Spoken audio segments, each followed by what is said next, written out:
Good morning. It is Thursday, May 27th, 2021, and back here for Bed Talk 307.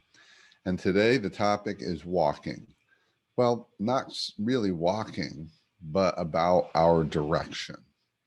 So I have the blessing now to live on a little lake, a private lake, and there's a walking path around the lake. And most days I go for my exercise walk, 2 or 3 miles around the lake. And what I noticed just the other day is that nearly every time, in fact, perhaps every time, I just can't remember. It's been a month or so since I moved here. I walk in a counterclockwise direction. I also noticed that very few people walk that direction. I'm typically passing people who are walking towards me. And why that's worthy of a conversation and a bed talk is the question of habits, routines, and what we think is normal. So I want you to think about not walking, because we don't always walk in circles, but the tendency we have to always do things a certain way. Think about in your meetings. How often in your meetings, if you're going around and sharing, do you go in a clockwise direction? Because we're used to that, because we're used to things being in that kind of cycle. My encouragement is just to change things up. The next time you're in a meeting and you're going to go around the table and share, go in a counterclockwise direction.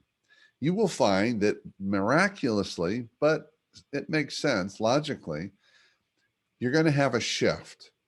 At a minimum, it'll shift the energy of the meeting, because meetings become so routine. We always do the same thing, have the same agenda, cover the same topics, keep talking about the same issues. Just change things up.